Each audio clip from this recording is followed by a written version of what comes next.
Stunned. My sister mailed invites to all, but me. Mother fumed, her day, don't make it about you. I smirked, hiding the ache. When the nuptials came, I remained home until my phone exploded with images of the groom yanking her hair, shrieking guests, pandemonium rampant. My mom phoned, weeping, begging my aid. I merely glared at the screen, whispering, I stunned them all. That day, my world shattered. Not with a bang, but with a silent, brutal realization. My own sister, my flesh and blood, had not only excluded me from her wedding, but my family had been actively erasing me from their lives. The bitterness? It was a punch to the gut that left me breathless, and it was just the beginning of a truth I never saw coming. I was sipping coffee at my desk, just trying to get through the morning, when the first wedding photo popped up on Instagram. White roses, silk tablecloths, the works. The caption read, "Can't wait for Sophie and Ethan's big day." At first, I smiled. It was my little sister's wedding, after all. But that smile froze when I scrolled down. There it was, a full guest list, tagged for everyone to see. Cousins, college friends, even our old babysitter. I scrolled once, twice, my heart pounding, desperately searching for my own name. It wasn't there. I checked again, certain it had to be a mistake, a glitch. But the truth was simple, sharp, and undeniable. Everyone had been invited. Everyone except me.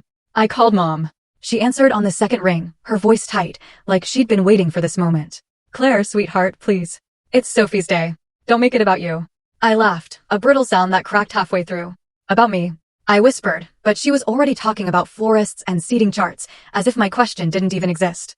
That was the moment I knew. I wasn't just excluded from my sister's wedding. I was being erased from my own family. The rain started an hour later, thin and persistent against my Portland windows. I stared at the drizzle, trying to pretend it didn't bother me. I'd learned to be the reasonable one years ago, the daughter who didn't make scenes, who didn't ask why Sophie got everything first. Still, my chest burned. You'd think by 34, rejection wouldn't sting like this, but family rejection hits different. It's like being told your memories are no longer valid currency. By lunchtime, I was still scrolling. Pictures of Sophie beaming in a lace gown at her final fitting. Mom posting heart emojis like confetti. Dad commenting, "Our baby girl." I zoomed in on his words, "Our baby girl." He hadn't written a thing under my promotion post 3 weeks ago when my firm announced me as project lead on a downtown restoration. But for Sophie, he managed a whole paragraph. Typical. That night, I drove home in silence. The city was washed clean by the rain, headlights smearing across the wet asphalt. My phone buzzed, a group message from the Donovan family chat. I hesitated before opening it. There it was, Sophie and her wedding dress, standing under a string of lights. "Can't believe it's finally happening. Hashtag Sophie and Ethan forever." Mom replied with hearts. Dad sent a champagne emoji. Nobody noticed I hadn't said a word. I typed and deleted 3 different replies before finally leaving the chat altogether. I couldn't sit there, watching them celebrate an event I wasn't worthy of attending. My apartment felt colder than usual. I poured wine, curled on the couch, and stared at the ceiling. Maybe it was a misunderstanding, I told myself. Maybe an invitation got lost in the mail. Families screw up, right? By midnight, I knew it wasn't an accident. My phone buzzed again. A message from Mom. "Don't take this personally, honey. Sophie wanted to keep things small. You know how you two can get." I set the phone face down, my heart thudding. How we can get? As if I was a problem to be managed. She made it sound like my presence would contaminate the photographs. I leaned back and closed my eyes. Every memory I'd ever stored about my family suddenly felt different. The colors drained out. The birthdays I planned when Mom forgot. The rent checks I helped Sophie cover after her breakup. The times I dropped everything because someone needed me. Apparently, none of it mattered now that they had something worth posting about. The next morning, I drove across town to the old Donovan house on Hawthorne Boulevard. The air smelled like wet pine and nostalgia. From the curb, the house looked almost the same as when I'd left it, pale yellow siding, garden overgrown with roses, porch light always left on too early. Inside, Mom was stirring soup, pretending not to be startled when I walked in. "Claire, what a surprise." She wiped her hands on a towel, glancing toward the dining room where printed menus and ribbons were spread across the table. "We're just finishing the last wedding details. You should have called first." I tried, I said quietly. "You didn't answer." She sighed. "Oh, sweetheart. I don't want any tension before the big day. You know how sensitive Sophie is." Sensitive? That word again. The shield Sophie had worn her entire life. I remembered being 10 and watching her spill juice all over Dad's tax papers, crying until I took the blame. Remembered her high school graduation when she forgot to apply for scholarships and Mom convinced me to give her half of mine. Just this once. Every family has a Sophie. The golden one. The one you're expected to orbit around. "Why didn't you tell me about the invitations?" I asked. Mom avoided my eyes. "You've been so busy, dear. Your work schedule, the travel." "I didn't want to pressure you." "Pressure me?" I laughed. "You didn't want me there, did you?" Her expression tightened. "That's not true. But we both know you and your sister haven't exactly gotten along." I took a step closer. "You mean since she used my name to open a studio she never paid for? Let's not rehash old wounds." She straightened a stack of menus, like the conversation was paperwork she could file away. This is supposed to be a happy occasion. For who? I asked. She said nothing. The only sound was the spoon clinking against the pot. Dad came in from the garage, smelling like cedar and sawdust. Claire, good to see you. He hesitated when he saw my face. Everything okay? I waited for him to say more. For some sign he disagreed with Mom, but he just put an arm around her shoulders. Let's not make today difficult. I nodded slowly. Got it. Wouldn't want to ruin the photo ops. Mom's mouth opened, but I was already reaching for my coat. If Sophie wants a perfect wedding, I said, she can have it without me. Outside, the sky had cleared, bright and cruelly blue. I sat in my car, hands gripping the steering wheel until the tension burned out of me. I wasn't crying. I was past that. What I felt was something colder, cleaner, clarity. On the drive back downtown, my phone buzzed with notifications. Cousin Laura posting, can't wait for the wedding of the year. My aunt sharing Sophie's engagement video with the caption, so proud of our girls. I almost laughed. Our girls. Apparently, that meant everyone except the one who paid off their mortgage when Dad lost his job. I reached my apartment, parked in the garage, and sat in silence until my phone vibrated again. This time, it wasn't family. It was my friend Jenna, who worked part-time for a wedding planner in Lake Oswego. Claire, you need to see something. She sent a photo. Ethan, the groom, leaning too close to a woman I didn't recognize, his hand resting on her hip at a bar. The timestamp was 2 nights ago. I stared at the image. My heart thudded once, hard. Then again. Who is she? I texted back. No idea, but he's been here before. My coworker said he's handsy. Thought you should know. Outside, thunder rolled again, distant but moving closer. I set the phone down, watching the screen dim to black. So Sophie hadn't invited me to her wedding. Fine. But maybe, just maybe, the story wasn't finished yet, because weddings have a way of showing what's real. And sometimes, the best seat in the house is the one farthest from the altar. Mom called 3 days later. Her voice sugar-sweet and trembling at the edges. Come home for dinner, Claire. Let's talk this through like family. I should have hung up, but curiosity, or maybe habit, won. The word family still had gravity, even when it shouldn't. I said I'd come by at 7. Rain slicked the streets on my drive to Hawthorne Boulevard. Headlights bleeding across wet pavement. The closer I got, the heavier the air felt. The porch light was already on, that same amber glow that used to mean welcome. Now it looked more like a warning. The house hadn't changed. Same cracked step, same wind chime shaped like tiny wine bottles Sophie bought at a street fair years ago. Inside, it smelled like baked lasagna, Mom's peace offering dish. She smiled when I walked in, the kind of smile people use when they're hoping you'll forget something unforgivable. Sweetheart, she kissed my cheek, then busied herself arranging silverware. Sit down. Dinner's almost ready. Dad was already at the table, a newspaper folded beside his plate.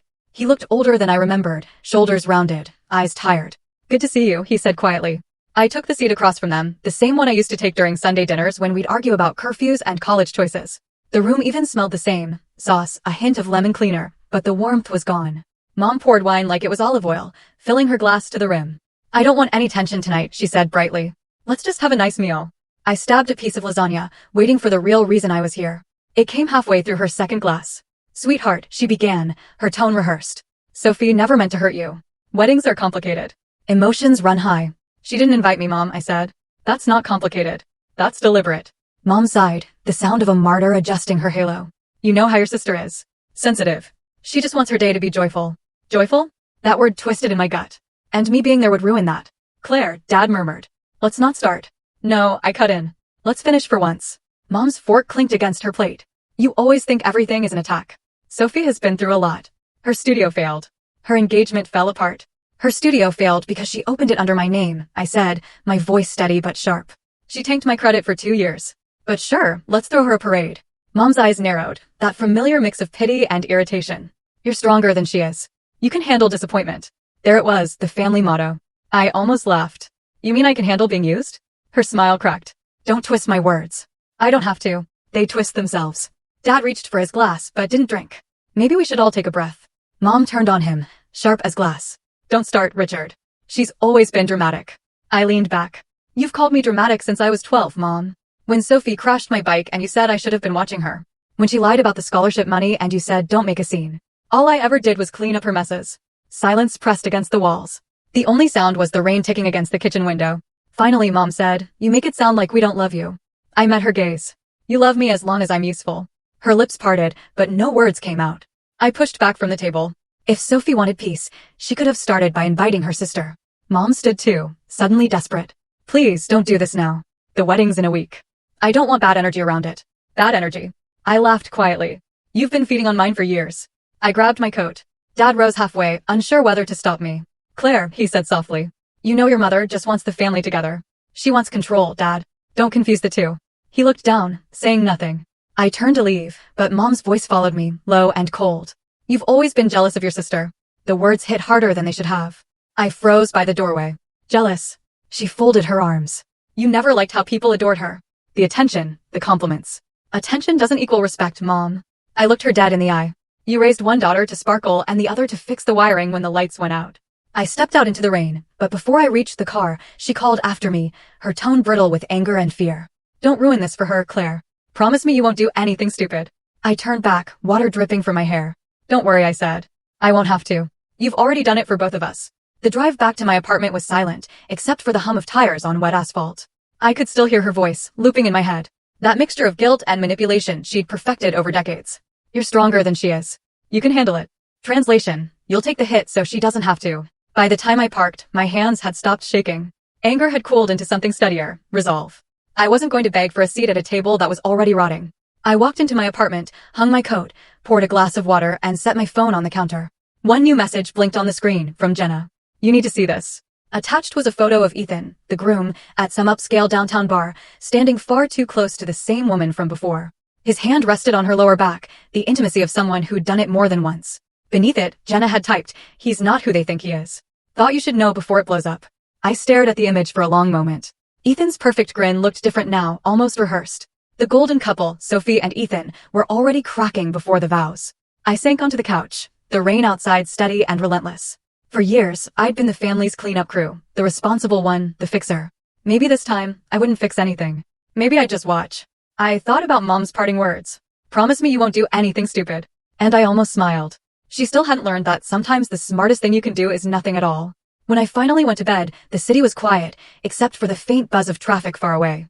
On the nightstand, my phone vibrated once more. A text from Dad, simple and short. They should have invited you. I stared at it until the screen dimmed. For the first time in years, I felt seen. And that tiny flicker of acknowledgement, so late, so small, was enough to light something new inside me. Not forgiveness, not yet, but clarity. They thought excluding me would keep their little world peaceful. They had no idea peace was the last thing coming. Growing up, Sophie was the sun, and I was the shadow that made her look brighter. Mom used to say, your sister just has that spark, Claire. You're the steady one. The steady one. The responsible one. The one who cleaned up the messes and didn't complain. At 10, I already knew what my role was, to be reliable, invisible, and always just fine. I remember one Saturday morning when we were kids, Sophie spilled an entire carton of milk across the kitchen floor. White rivers soaking the rug. Mom rushed over, cooing, it's okay, sweetheart.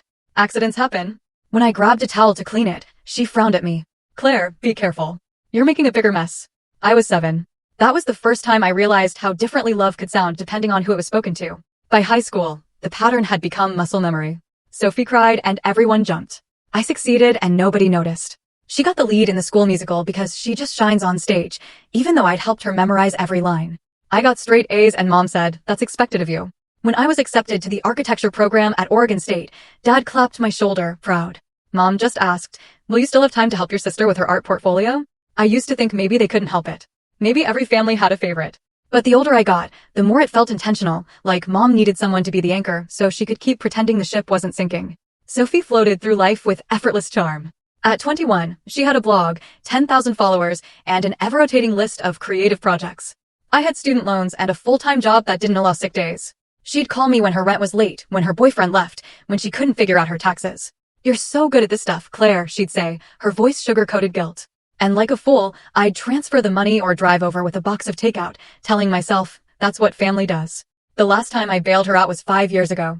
She called, crying. Said she had a big opportunity, a photography studio downtown, but she needed someone to co-sign the lease. It'll be my dream, Claire. You believe in me, right? She caught me between exhaustion and hope, and I said, yes. The studio closed 8 months later.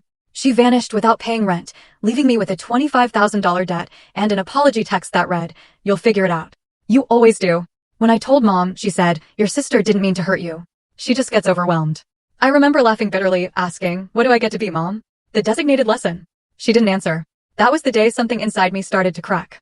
Since then, Sophie and I spoke only when necessary. Birthdays, holidays, Mom's guilt-driven family dinners. On those nights, she'd show up late, smelling like expensive perfume and confidence, and Mom would beam at her as if she'd cured cancer. I'd sit across the table, sipping wine, pretending it didn't bother me. But it did. It always did. When Sophie got engaged to Ethan last year, Mom called, crying with joy. He's perfect for her, Claire. So grounded, so successful. Finally, someone who can take care of her. I'd almost dropped the phone. You mean someone else to pay her bills? She scolded me for being cynical, then sent me a photo of Sophie's ring, a flawless diamond sparkling under perfect lighting. I met Ethan once at Mom's birthday dinner. He had that slick, easy confidence of men who've never had to fight for anything. He complimented my job, then asked if I ever regretted not doing something creative. When I said architecture was creative, he smiled condescendingly. Sure, but I meant something more expressive, like Sophie's work. Mom had laughed, touching his arm. He's right, Claire. You've always been so practical. That night, I drove home, gripping the steering wheel so hard my hands hurt. I wasn't jealous of Sophie. I was just done being the baseline everyone measured her against. Now, sitting on my couch with rain tapping against the window, I scrolled through Sophie's latest post, her engagement shoot at the coast. She looked flawless, waves crashing behind her, Ethan kissing her temple. The caption read, "Can't wait to marry my best friend." Some people are just meant to find forever. I could practically hear Mom squealing while typing hearts in the comments. I set the phone down, the wine glass cold in my hand. Part of me wanted to delete every photo, block them all, start clean. The other part couldn't look away, like watching a slow-motion car crash you knew was coming. My phone buzzed. A message from Jenna lit up the screen. That girl in the bar photo. Her name's Kelsey. She used to work for Ethan. He dated her before Sophie. I blinked. Dated or cheated? I typed back. Both. Rumor is he got her fired when she threatened to tell HR. The words made my stomach twist. Of course.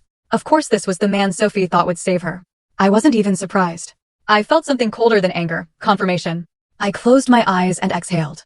Maybe I should have felt pity for her. But pity is exhausting when it's all you've ever had to give. I opened my laptop and went searching. Years of digital breadcrumbs were easy to find. Bank statements, emails, the old lease from the studio. Every loan that never came back. I created a new folder on my desktop and named it Sophie, Truth. I didn't know what I'd do with it yet, but I knew I was done pretending I didn't care. Outside, the storm picked up, wind rattling the balcony door. I looked out at the skyline, gray, restless, alive, and felt something stir inside me. For once, I wasn't thinking about keeping the peace. I was thinking about what peace might actually cost. It was strange, realizing that after all these years of holding everything together, maybe the healthiest thing I could do was let it all fall apart. I stood, stretching the stiffness out of my back, and caught my reflection in the window. Same eyes, same face, but the expression was new. Not sadness, not even anger. Something sharper, steadier. Mom's words from dinner echoed in my head. Promise me. You won't do anything stupid. I smiled at the reflection, small but real. Oh, I won't, I whispered. I shut the laptop, turned off the lights, and let the dark settle around me. For years, I'd been the responsible one, the fixer, the invisible daughter who kept everything running while everyone else got to fall apart. But maybe being responsible didn't mean saving them anymore. Maybe it meant saving myself. Somewhere in that thought, beneath the hum of city rain, I felt the first pulse of something dangerous and liberating, a decision forming slow and certain like the build of a storm. And for the first time in my life, I didn't feel small in Sophie's shadow. I felt like the light she should have been afraid of all along. The day of the wedding arrived, gray and humid. The kind of Portland morning that felt undecided, like even the sky didn't know which side it was on. I woke up early without meaning to. My phone was flooded with notifications, pictures, tags, captions filled with hearts and hashtags. Hashtag Sophie and Ethan forever. Hashtag happily ever after. I scrolled through smiling faces that didn't include mine.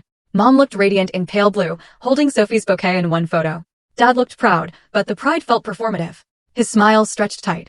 And Sophie? God, Sophie looked like every magazine bride. Her happiness manicured to perfection.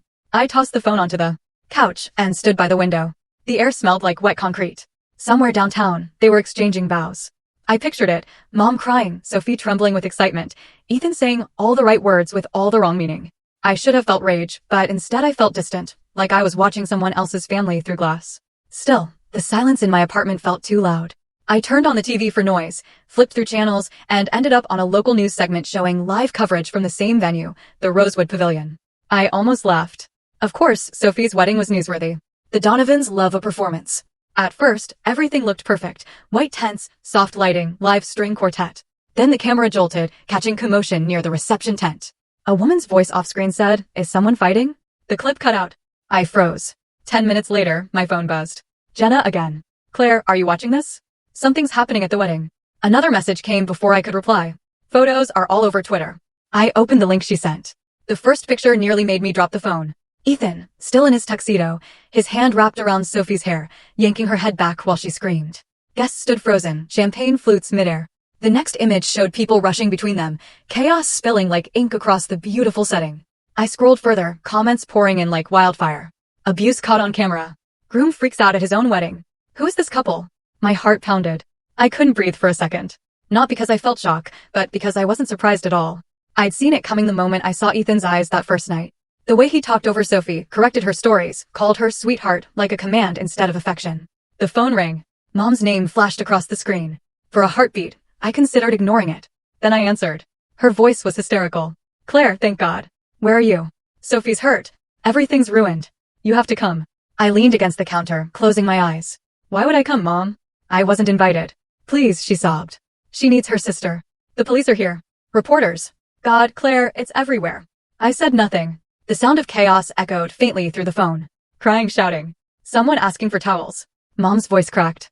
She's bleeding. He pulled her hair so hard. Oh, God. Call an ambulance, I said flatly. You don't need me for that. Claire, don't be cruel. I know you're angry, but she's your sister. I stared at my reflection in the kitchen window, my expression unreadable. Yeah, I said softly. She's my sister. That used to mean something. Please, Mom, she whispered, her voice small. Just help us fix this. Fix. That word again. The family's favorite verb. When everything fell apart, I was the designated glue. Pay the bills. Keep the peace. Hold the line. No, I said. You fix it. You wanted this perfect wedding. You wanted me quiet. You got both. I hung up before she could answer. My hands shook, but not from guilt. From release. The next hour passed in fragments, news clips, photos, text messages from extended relatives I hadn't heard from in years. Everyone wanted information. Was it true? What happened? Where's Sophie now? I ignored them all. When the front door buzzer rang, I flinched. It was Jenna, rain-soaked and breathless, clutching her phone. It's bad, she said, stepping inside. Really bad. The video's gone viral. Half the city's seen it. She showed me the clip, 40 seconds long, filmed by a guest. The camera caught Sophie laughing at something. Ethan leaning in, whispering something sharp. Her smile faltered. She turned to walk away. He grabbed her hair, jerking her backward. The guests gasped. Mom screamed. The camera jolted as someone rushed in and the video ended. Jenna lowered the phone. They're saying he was drunk, but someone overheard them arguing earlier. Apparently, she accused him of cheating. I pressed a hand to my forehead. With who? Kelsey, Jenna said quietly. The same woman from the bar. I felt the room tilt, the slow vertigo of déjà vu. Of course. It came full circle. Sophie's story always did. You think she knew? I asked. Jenna shrugged. Maybe. Maybe she found out today. Outside, sirens wailed somewhere distant. My phone buzzed again. This time, a voicemail from Mom. I didn't listen. I couldn't. Instead, I walked to the window. The rain had stopped, but the sky was still heavy. Below, the streetlights shimmered against the wet asphalt. I thought about Sophie, her perfect life collapsing in real time, cameras catching every second. For once, the family's secrets weren't private anymore. Jenna broke the silence. Are you okay? I nodded slowly. Better than I should be. She hesitated. You don't sound sad. I'm not. She looked at me like she didn't know whether to be concerned or impressed. What are you going to do? I turned away from the window, my reflection cutting through the glass. Half light, half shadow. Nothing, I said. Not yet. That night, I didn't sleep. The internet exploded with speculation. Was it drugs? A mental breakdown? A setup? Every headline carried Sophie's name. Every photo carried her humiliation. At 2 a.m., my phone buzzed again. Dad, this time. Just 3 words. She's at the hospital. I typed back. Is she alive? Yes. Concussion. They're keeping her overnight. I stared at the message until the words blurred. Then I typed, she'll survive. She always does. I put the phone face down and went out to the balcony. The air was cold, damp, sharp with the scent of rain. Somewhere in the distance, a siren wailed again, fading into the dark. For the first time in years, I didn't feel like the responsible one. I felt like the witness, the only person in the family who'd stopped pretending things were fine. When dawn broke, my phone lit up again. Reporters were asking for comments. Someone had tagged me in a post. Sister of the bride speaks out. I almost laughed. They thought silence was weakness. They didn't understand it was power. I poured coffee and sat by the window, watching the city wake. Somewhere out there, my family was unraveling exactly the way they'd sewn it. Thread by thread, lie by lie. Mom would call again. Sophie would beg. They'd want me to clean up the mess. Smooth over the story. Make everyone forget. But I wasn't their fixer anymore. I sipped my coffee and whispered to the empty room. This time, you get to handle your own disaster. The city outside was gray and cold, but the light creeping through the clouds felt like something new, something honest. Maybe this was what freedom looked like. Not joy, not revenge, just the quiet certainty that I didn't owe them a damn thing anymore. The morning after the wedding felt like waking up after a storm you hadn't survived, but somehow still had to clean up. My phone wouldn't stop buzzing. Calls from numbers I didn't recognize, messages from relatives who'd ignored me for years, voicemails that started with pity and ended with guilt. By 8 a.m., the story was everywhere. Viral video. Groom attacks bride during wedding reception. Family in shock after public meltdown at Portland venue. And then, inevitably, who is the sister who skipped the wedding? My name wasn't in the headlines yet, but it was only a matter of time. I scrolled through comment sections until I hated humanity all over again. Strangers debated my family's private hell like it was a TV show. Some defended Sophie, others blamed her. One commenter wrote, maybe she knew what he was like. People marry red flags all the time. I shut my laptop and stared at the ceiling. Somewhere between anger and numbness, I realized I wasn't shocked. Sophie's life had always been about the performance. She built herself out of illusion. Pretty pictures, edited captions, filtered everything. It made sense that the truth would finally break through in front of an audience. By 10, Mom called again. I didn't answer. She left another voicemail, voice tight from crying. Claire, your sister needs you. Please come to the hospital. She's asking for you. Whatever happened before, it doesn't matter now. She needs her family. I deleted it without listening to the rest. The hospital was 10 minutes away. I didn't go. Instead, I spent the afternoon walking the riverfront, the city gray and heavy, tourists moving in herds, pretending they didn't notice the air buzzing with gossip. Every coffee shop TV replayed that 30-second clip of the wedding chaos. I caught snippets of conversation as I passed people. That poor girl. The groom looked drunk. Where were her parents? That last question stayed with me. Where were they indeed? Back at my apartment, I finally gave in and called Dad. He picked up on the first ring, sounding older, brittle. Claire, he said. Thank God. I didn't bother with small talk. How's Sophie? She'll live. Stitches on her scalp, a mild concussion. He hesitated. She's asking for you. I'm not sure that's a good idea. She made a mistake, Claire. You know how impulsive she can be. Ethan, he's a monster. But your sister's paying the price. I closed my eyes. She's always been impulsive. You and Mom just let her stay that way. Don't start, he said softly. Your mother's a wreck. The police have been calling, reporters showing up at the house. We can't handle this alone. I almost laughed. You handled everything without me just fine. Remember? I wasn't invited. That was your mother's decision, he said. You know how she gets. Yeah, I said quietly. I do. We stayed silent for a moment, the distance between us louder than anything. Finally, he said, please, Claire, just come see your sister. I hung up without answering. That evening, the first news article with my name in it appeared online. Claire Donovan, architect, older sister of the bride, was notably absent from the ceremony. There was a picture of me from a company event, cropped and grainy. The caption read, family sources confirm long-standing tension between the sisters. It shouldn't have bothered me, but it did. Not because of the exposure, but because of how easily the world believed the version of me they invented. Cold, distant, unforgiving. They had no idea how many times I'd saved those people. Around midnight, I opened a bottle of whiskey I'd been saving since my last promotion. The city outside was quiet, except for the hum of passing cars. I poured a glass, sat on the couch, and opened my old email folders. Dozens of payment confirmations stared back at me. Money I'd transferred to Mom and Dad, to Sophie. Rent, medical bills, wedding deposits, little pieces of myself siphoned off over 8 years of helping. I clicked through the receipts until my eyes blurred. Each one was a reminder. They hadn't just forgotten me, they'd used me. When my phone buzzed again, I ignored it. But then the buzz turned to pounding, the kind of urgent knock that made your pulse jump. I set the glass down and went to the door. It was Dad. He stood in the hallway, looking smaller than I remembered. His jacket soaked from the drizzle. His eyes red. You weren't answering, he said. I didn't know where else to go. Mom sent you. He hesitated. She doesn't know I'm here. I stepped aside. Then come in. He sat on the edge of the couch, clutching his hat in both hands. The silence stretched. Finally, he said, your mother's falling apart. She can't eat, can't sleep. Sophie's refusing to press charges against Ethan. Says she doesn't want to ruin his life. My chest tightened. He assaulted her, Dad. He nodded miserably. She says he's sorry. Of course she did. Sophie's whole life was built on forgiveness she hadn't earned and second chances she didn't deserve. She's going back to him, isn't she? He didn't answer. That was enough. I poured him a glass of water and sat across from him. You came here for something. What is it? He looked down, ashamed. We're drowning, Claire.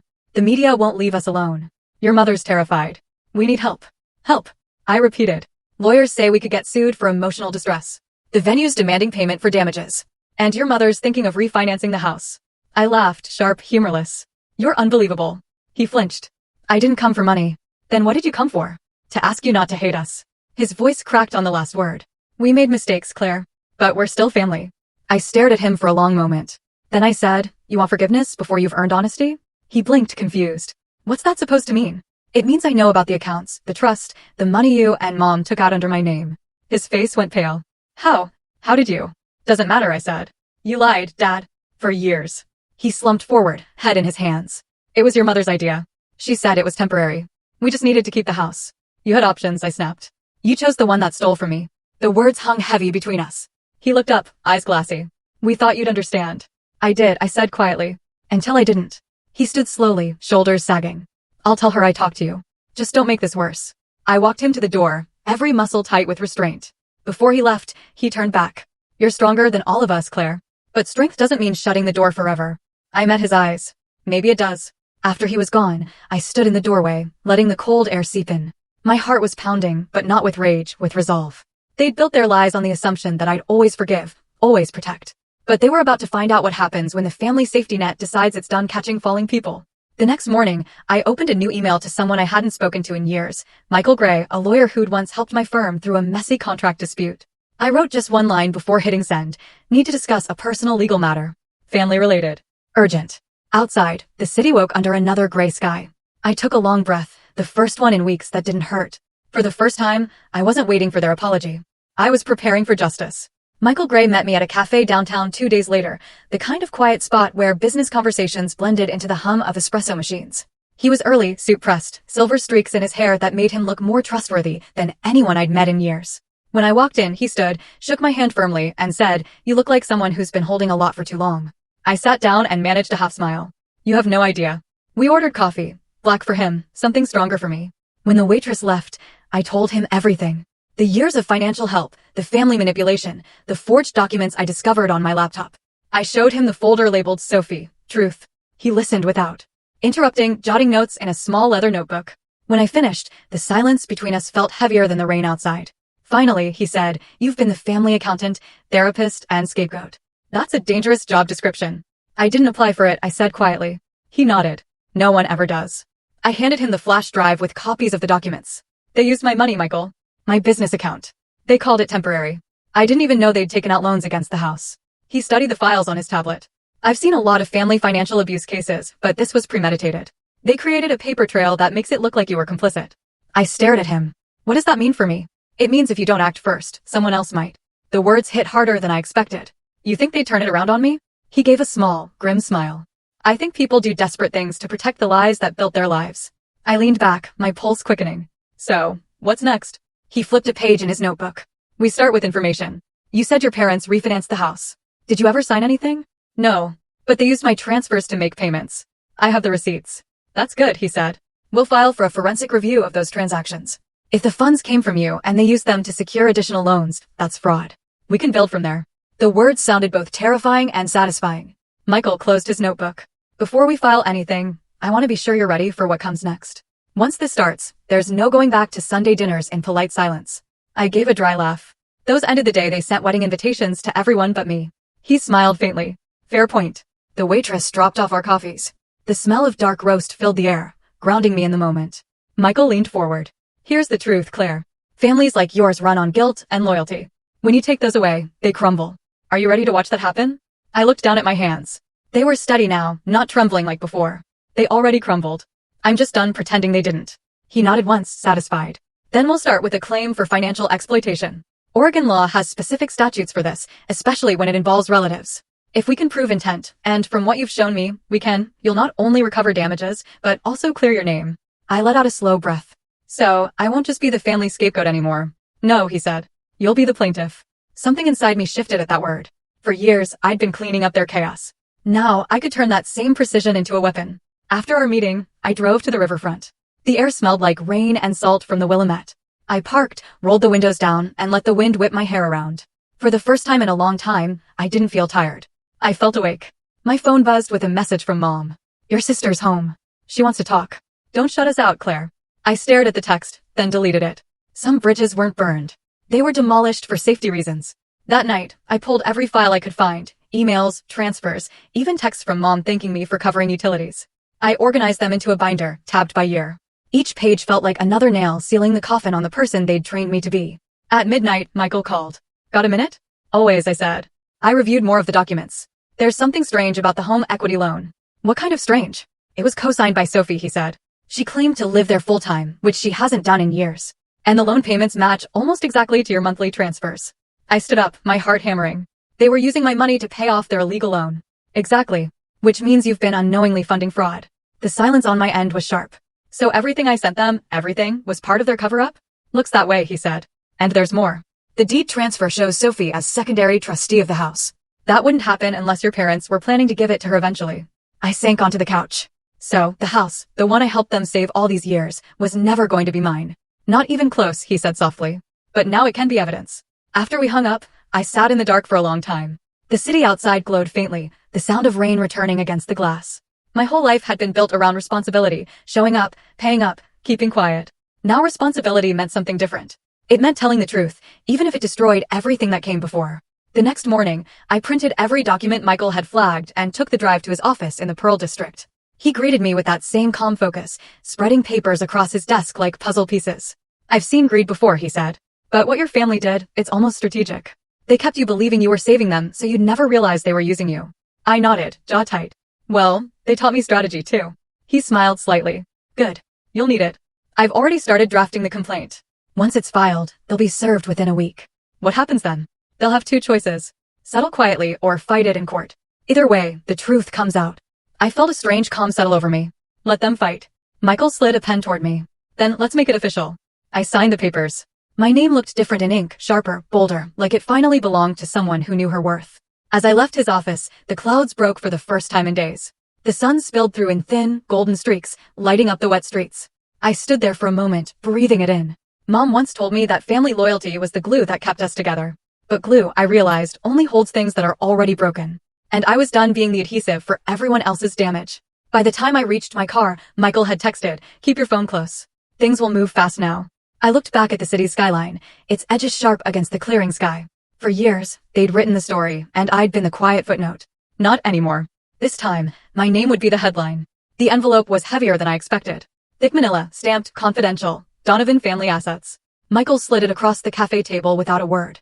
The rain had stopped outside, but drops still slid down the window like the sky wasn't ready to let go. "You sure you want to open it here?" he asked. I traced the edge of the flap, then met his eyes. I've waited long enough. When I tore it open, I didn't find closure. I found proof. The first page was a spreadsheet, dates, amounts, account numbers.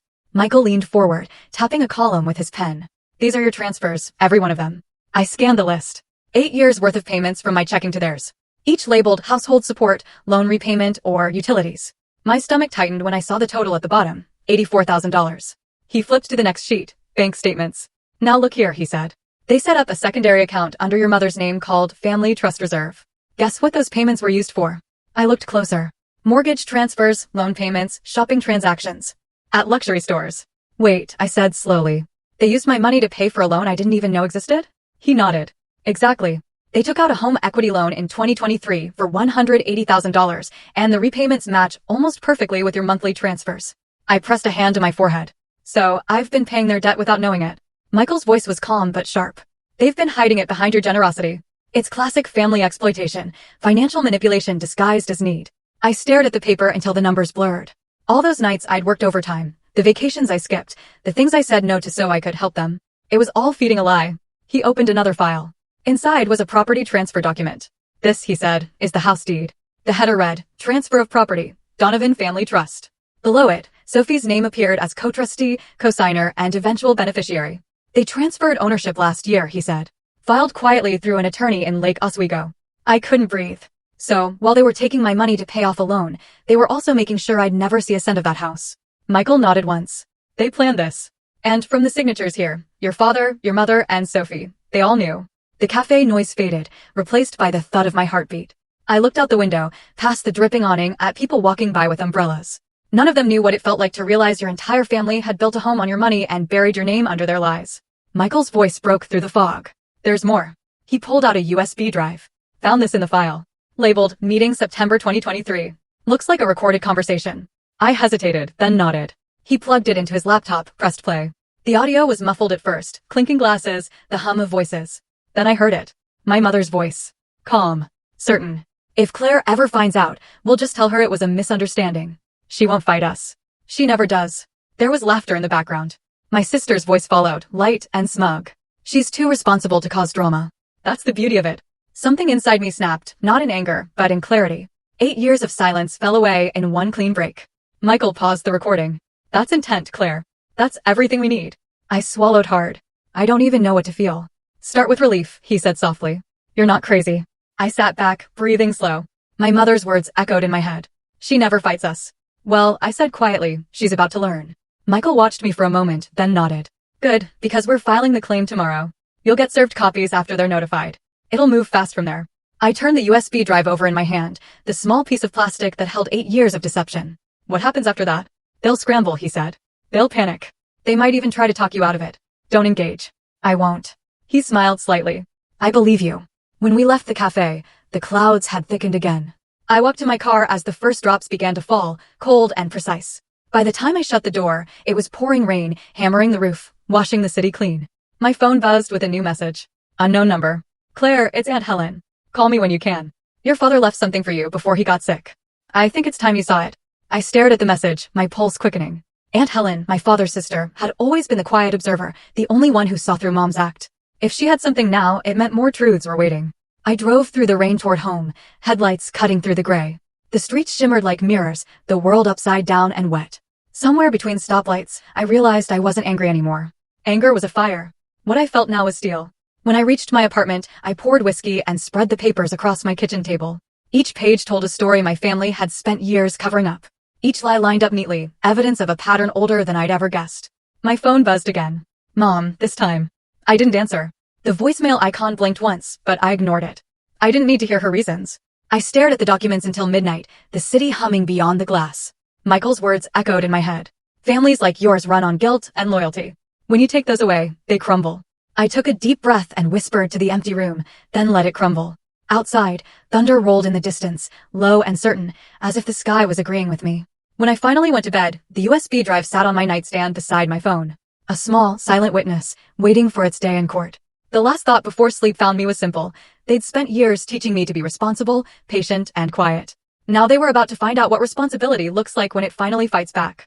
I hadn't seen that many Donovans in one room since Dad's retirement party, the one where everyone toasted Sophie's new creative venture like I hadn't co-signed her lease just weeks before. Now they were gathered again, this time in Aunt Helen's living room in Bend, sipping coffee and pretending not to be curious why I'd asked for a family meeting. The room smelled like lemon polish and tension. Mom sat stiffly on the couch, pearls at her throat like armor. Sophie wore oversized sunglasses, even though it was cloudy outside. Dad avoided my eyes, studying the rug as if the pattern could explain any of this. Aunt Helen stood beside the fireplace, calm and deliberate, the only person here who looked like she wanted the truth more than comfort. I set the brown envelope on the coffee table. Before we start, I said, "Thank you, Aunt Helen, for hosting. I thought it would be best to do this somewhere neutral." Mom scoffed softly. "What is this, Claire? An ambush?" "No," I said. "It's an intervention. Just not the kind you're used to." Helen cleared her throat. "Let her speak, Margaret." I opened the envelope and spread the documents across the table. Bank statements, emails, the property transfer, all neatly organized. These are the records of every dollar I've sent you in the last 8 years. Mortgage payments, medical bills, loans that never came back. Sophie shifted in her seat. "What's this supposed to prove?" "Patience," I said, sliding another page forward. "Here's the home equity loan you took out last year. $180,000, co-signed by you, Sophie." She blinked, caught off guard. "What?"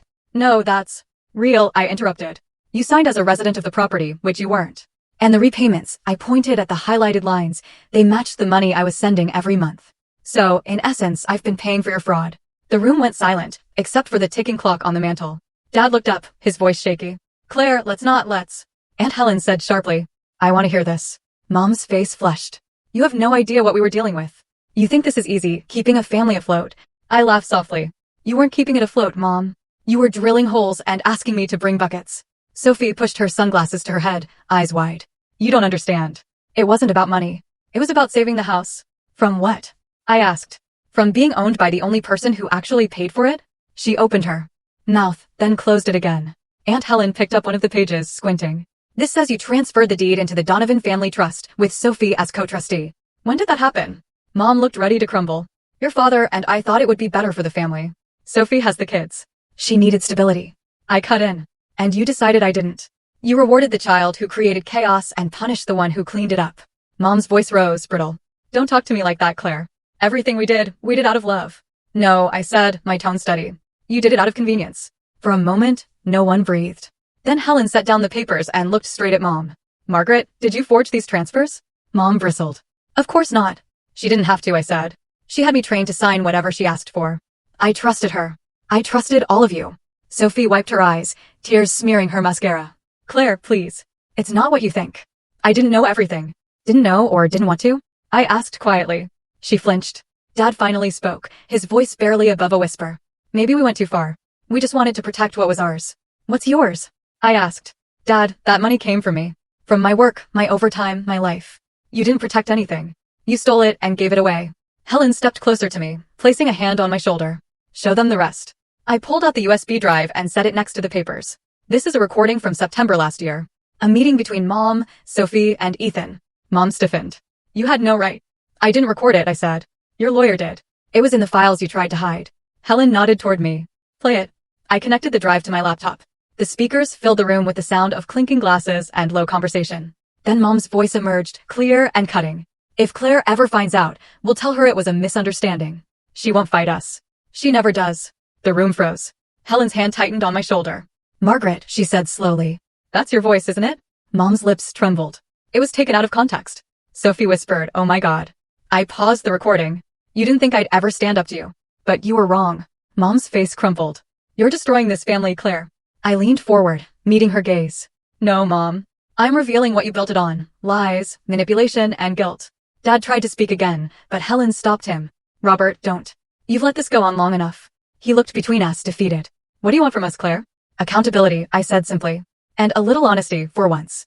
Helen turned to the others. She's right. You've all taken advantage of her. I saw it happening years ago, and I should have said something then. Mom buried her face in her hands, shoulders shaking. We thought she'd forgive us. She always forgives. Not this time, I said softly. Sophie stood suddenly, pacing. You don't get it. I'm the one everyone expects to fail. You're the strong one, the smart one. I cut her off. That's not an excuse. That's a role you played until it became an identity. She stopped pacing, tears streaking down her face. I didn't mean for it to go this far. Neither did I said. For a moment, the room was quiet again. Then Helen walked to the kitchen counter, poured herself coffee, and said calmly, I think that's enough pretending for one lifetime. Mom looked up, eyes red. What happens now? I gathered the papers, sliding them back into the envelope. Now I let the law decide. Her voice cracked. You take your own family to court? I already have, I said. You just haven't been served yet. The sound that followed was the soft clink of china as Helen set her cup down. Sophie sank back into her chair, whispering, Claire, please don't do this. I met her eyes. You did this when you signed those papers.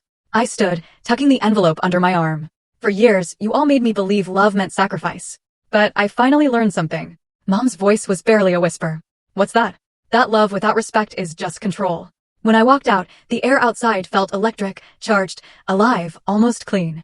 Rain clouds were gathering again over the Cascades. But for once, I didn't mind. As I reached my car, my phone buzzed. A text from Michael. DA's office just called. They're opening a formal investigation. I looked back at the house one last time, at the silhouettes moving behind the curtains. The wind picked up, cool and sharp against my face. Good, I whispered. Let the truth have its turn.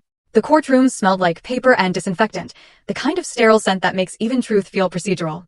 Mom sat at the defense table in her navy blazer, pearls at her throat like a costume of decency. Sophie sat beside her, pale but carefully put together, mascara painted over sleeplessness. Dad was behind them, hands clasped, eyes sunken. Michael leaned toward me and whispered, deep breath. You're not here to win an argument. You're here to show them what they did. I nodded, staring at the judge. A woman in her 50s with silver hair and eyes that looked like they'd seen every kind of family tragedy. Her nameplate read, Honorable Sandra Martinez. She looked at us like she already knew this wouldn't be easy. Court is now in session, the clerk said. Case number 24-397, Donovan versus Donovan. Hearing it out loud was surreal. My last name versus my own last name. Michael stood first. Your Honor, he began, voice calm and clear. This is not a matter of family resentment. This is a matter of financial exploitation. 8 years of deliberate deception disguised as love. Mom shifted uncomfortably. Sophie looked down at the table. Michael continued, laying out the foundation of the case, my transfers, the fraudulent loan, the trust documents. My client was not simply generous, he said. She was misled. Her financial support was used to sustain debt she did not consent to, and to fund assets she was deliberately excluded from. The defense attorney, a man named Carmichael with a grin that didn't quite reach his eyes, rose smoothly. Your Honor, this is a tragic misunderstanding between family members. No crime was intended here. Only miscommunication and good intentions gone awry. Judge Martinez raised an eyebrow. I'll be the judge of intentions, counselor. Proceed. The first hour passed in a blur of numbers and paperwork. Every document I'd ever signed out of obligation now projected onto a courtroom screen. Receipts, bank transfers, email exchanges that read like confessions. each one a breadcrumb leading back to a truth I already knew. When it was Mom's turn to testify, she walked to the stand with slow dignity, chin lifted, tears carefully timed.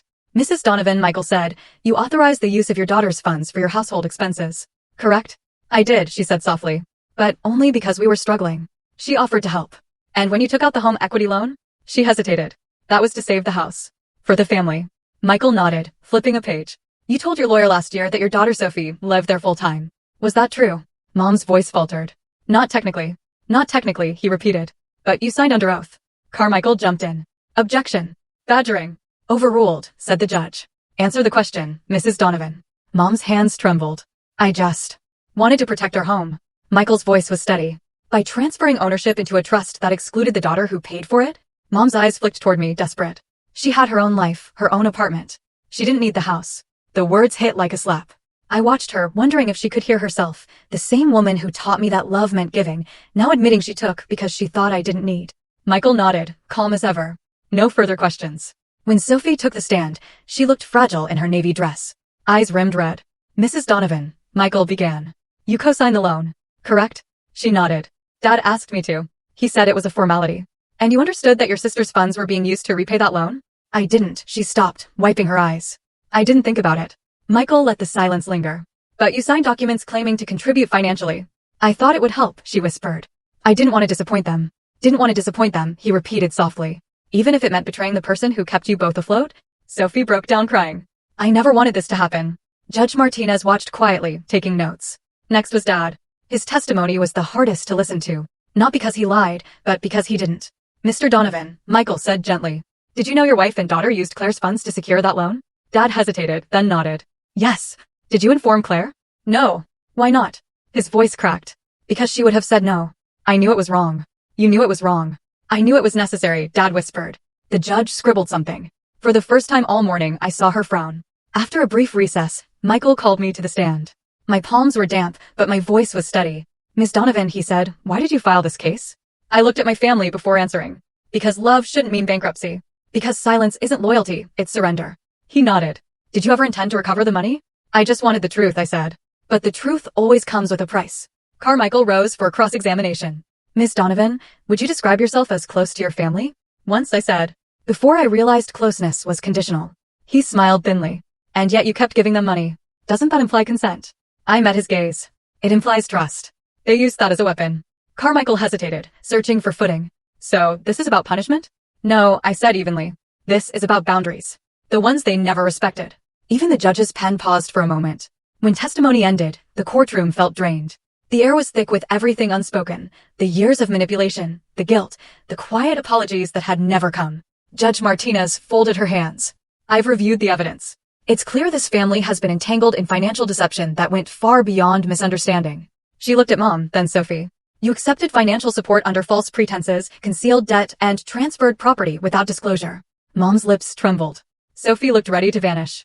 The court rules in favor of the plaintiff, the judge said. Ms. Donovan, you're awarded $75,000 in restitution and legal costs, and the home deed is to be restored under your sole ownership. The words rang in my ears. Steady and final. Restitution. Ownership.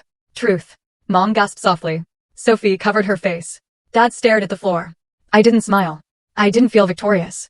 What I felt was air, clean, cold, full of space where guilt used to live. When we left the courtroom, reporters crowded the steps, shouting questions. Michael guided me through them, his hand steady on my arm. One reporter yelled, Claire, do you have a statement for your family? I stopped for a second, turned toward the flashing cameras. I hope they learn what I did, I said. That piece built on lies doesn't last. Michael leaned close. That'll be on every headline tomorrow. I know, I said. And I'm fine with that. By the time I reached my car, the sky had cleared. Sunlight spilled across the wet pavement, reflecting off puddles like mirrors.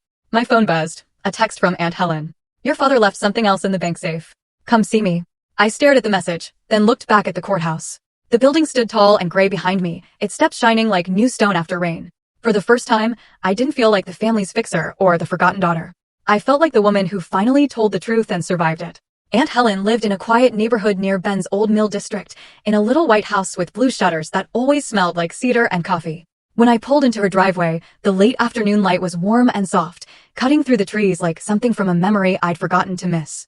She met me at the door before I could knock. You look thinner, she said, pulling me into a hug that lasted a second too long. I feel lighter, I said. Not the same thing, but close. She smiled. You always did carry everyone else's weight. Inside, her living room was neat but lived in, shelves of old books, family photos from a time before things got complicated. I noticed a framed picture of my dad as a young man in uniform, smiling like someone who hadn't yet learned how to break the things he loved.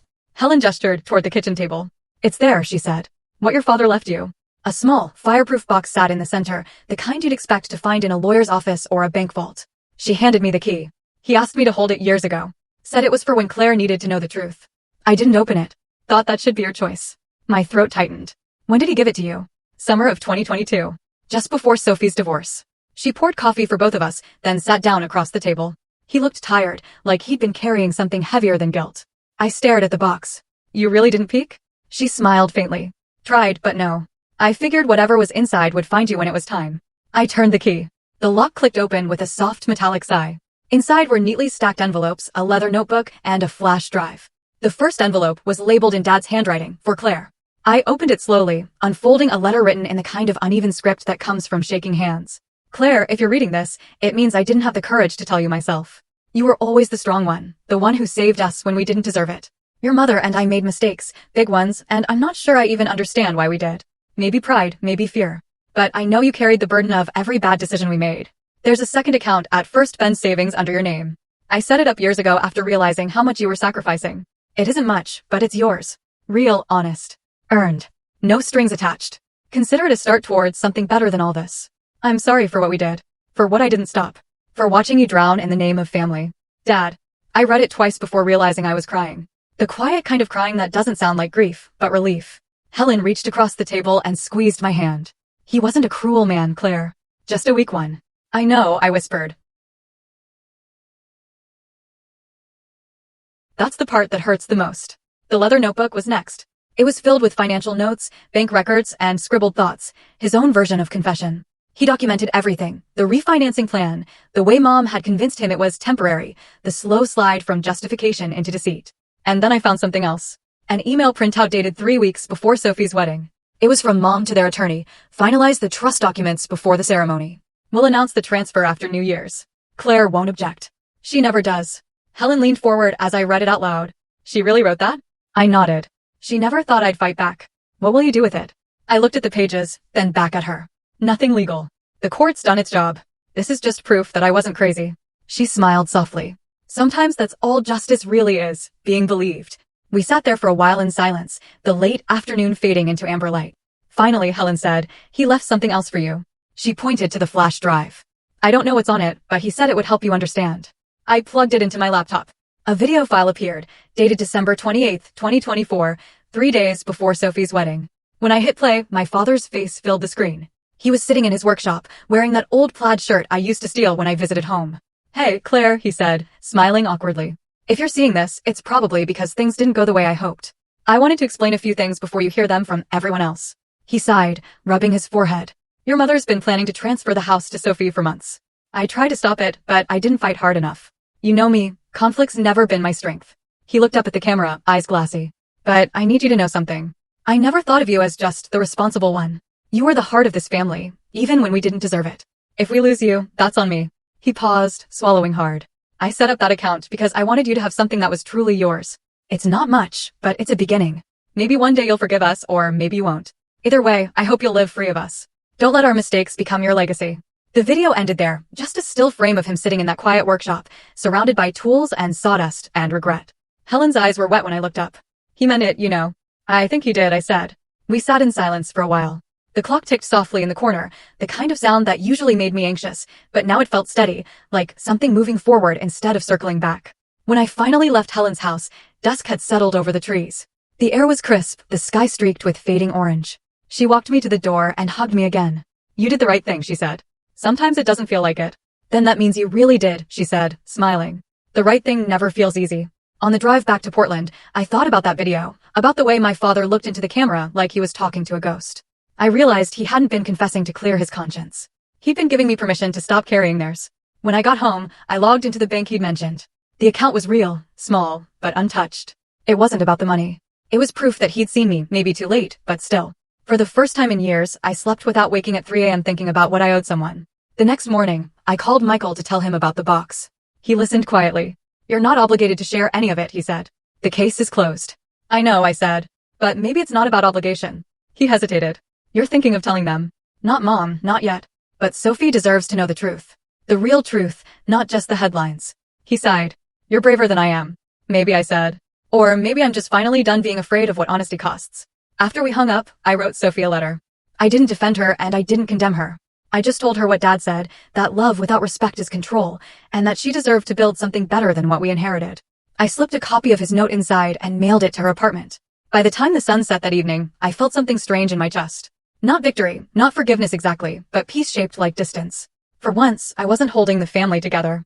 I was letting it fall apart the way it was meant to, so we could all start again. Separately. Honestly. 1 year later, I woke up to the sound of rain against the windows, the kind of soft, rhythmic rain Portland does best. The clock on my nightstand read 8 a.m. It was New Year's Day. The irony didn't escape me. Last year at this time, my family had been celebrating Sophie's wedding, and I'd been home alone, feeling like the disposable daughter. Now, the house that used to be their prize sat quietly under my name. And for the first time in my life, I didn't owe anyone anything. The air smelled faintly of coffee and cedar from the candle burning in the kitchen. I padded barefoot across the hardwood floors I'd refinished myself last spring. The walls were lighter now, no longer yellowed with my mother's old taste, but painted warm white, clean and open. I'd sold half the furniture, given away the rest. The house finally looked like it belonged to someone who'd stopped apologizing for taking up space. On the kitchen counter was a small stack of mail. The top envelope was from Jefferson County Family Services, an update about Sophie's custody case. I'd become the emergency contact for Emma and Lucas after their father's unexpected illness last fall. The letter said both kids were thriving in school and that Sophie had completed her sobriety program. I set it down carefully, a small, quiet relief warming my chest. I poured coffee and stood by the window, watching rain trail down the glass. A single text notification glowed on my phone. Happy New Year, Claire. Thank you for the letter. I'm doing better. The kids miss you. Sophie. It wasn't an apology. It wasn't forgiveness either. It was something in between, truths, maybe. And that was enough. By 9, I was already dressed for my shift at the nonprofit downtown. After everything that had happened, I'd started volunteering with the Portland Financial Justice Initiative, a small program that helped adults recover from family-based financial abuse. I'd spoken there once, thinking it would be just one talk. But when I saw the faces in the audience, men and women who'd been drained dry by their own relatives, I couldn't walk away. Within months, they'd offered me a part-time position coordinating recovery workshops. It was the kind of work that healed you while you helped others. The office was quiet when I arrived. A few coworkers waved as I slipped into the conference room where a new support group was starting. 20 people sat in a circle, clutching coffee cups and notebooks. Some looked angry, others hollow. I recognized myself in all of them. I stood, smiled gently, and began. My name's Claire. I used to think helping meant giving until I had nothing left. But the truth is, love without limits becomes permission. And when you stop being the family bank, you start being a person again. A few people nodded. One woman wiped her eyes. I continued, telling pieces of my story, not the tabloid version, not the courtroom drama, but the quiet truth about guilt, loyalty, and the courage it takes to choose yourself. When I finished, a man across the circle raised his hand. So, what happened to your family? I smiled faintly. They learned how to live within their means, and I learned how to live without their approval. The room was silent for a beat, then soft laughter rippled through the group. It was the kind of laughter that said, "We understand." After the session, as I was packing up, a familiar voice spoke from the doorway. That was beautiful. I turned to see Michael leaning against the frame, holding 2 cups of coffee. He looked different, relaxed, less like a man carrying other people's secrets for a living. Didn't expect to see you here, I said, smiling. He handed me a cup. I had a meeting nearby. Thought I'd check in on my favorite client. I took a sip. You're late for that title. I retired from drama a while ago. He grinned. I'll believe that when I stop getting news alerts about you being quoted in advocacy articles. I only say yes to the ones that don't ask about my mother, I said. He nodded approvingly. Progress. We walked out together, the city still damp from morning rain. He looked at the sky, then at me. You ever think about what's next after all this? I considered it. I used to think next meant fixing them, proving something. Now, I think it just means peace. He smiled. Peace looks good on you. By noon, the clouds had started to break. Sunlight spilled through the gray, brightening the streets, making everything glisten. I drove home with the radio off, letting the quiet fill the car. When I pulled into the driveway, a small blue sedan was parked at the curb. For a moment, I froze. Then I saw her. Sophie. She was standing in the drizzle, holding a cardboard box. She looked smaller than I remembered, older too, but her eyes were steady. Hey, she said softly when I got out. Hey, I replied. I didn't want to come unannounced, she said, glancing toward the porch. But I figured you'd be home today. What's in the box? She looked down, then handed it to me. Dad's things. I found them when Mom moved into her new apartment. There's stuff from the household, photos, the watch you gave him. I took the box. Thank you. We stood there in silence, rain misting around us. Finally, she said, I saw your interview last month, the one about financial recovery. Oh, you said something about boundaries being a form of love. I didn't understand it then, but she looked up, eyes glassy. I think I do now. I didn't say anything, just nodded. She took a breath. I'm sorry, Claire. For everything. For what I signed, for what I didn't stop, for pretending I didn't know. The words came slow, fragile, but real. I exhaled long and steady. I know, I said. And I believe you. We stood there for a while, two sisters in the rain, the ghosts of our old lives finally fading into the background. When she left, I carried the box inside and set it on the kitchen counter. Inside, beneath the photos and letters, was Dad's old pocket watch, still ticking. It felt like a small miracle, hearing time keep going even after everything stopped. That night, I sat by the window with a glass of wine, watching the lights of the neighborhood shimmer through the drizzle. The house was quiet, but not lonely, just alive. On the table beside me was a stack of letters from women in the program. Thank you stories. Confessions. One read, you helped me realize I'm not the problem for saying no. I'm the reason I can start again. I smiled, folded it carefully, and added it to the growing pile. Somewhere outside, fireworks started early. Bright bursts of color reflecting off the wet street.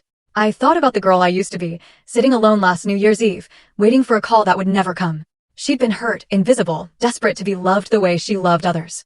I wanted to tell her something now, that one day she'd wake up and not need anyone's permission to feel worthy. I stood, raised my glass to the window, and whispered, to endings that turn into beginnings. The rain eased. The city glowed. My reflection in the glass looked calm, almost unfamiliar. And somewhere deep inside, I finally believed it. Peace wasn't something you found in other people.